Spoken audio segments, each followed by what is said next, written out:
বাড়িতে বানিয়েছিলাম আজকে ভ্যানিলা স্পঞ্জ কেক। দেখে বুঝতেই পারছো কেকটা কতটা স্পঞ্জি হয়েছিল, আর খেতেও কিন্তু খুবই টেস্টি হয়েছিল। তারপর এডি সেডি হয়ে বিকেলবেলায় বেরিয়ে পড়লাম আমি আর নূপুর, যাবো একটু রানাঘাটে। আগের দিন যে টপটা কিনে এনেছিলাম তোমাদেরকে ব্লগে দেখিয়েছিলাম, তো সেটাই একটু সাইজটা এক্সচেঞ্জ করব।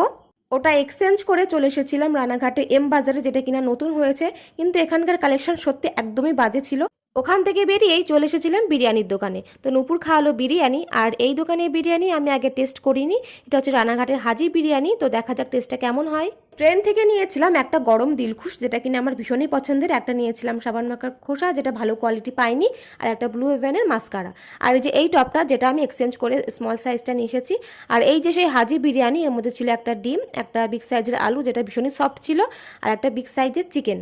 এবার আমি এখান থেকে বোনকে একটু দিয়েছিলাম, আমি একটু নিলাম, আর মাকে একটু দিয়েছিলাম। মা খুব একটা যদিও খেতে চায় না, তো সব কিছু দিয়ে এবার ট্রাই করে দেখবো যে কেমন লাগে। সত্যি টেস্টটা ওয়াও ছিল।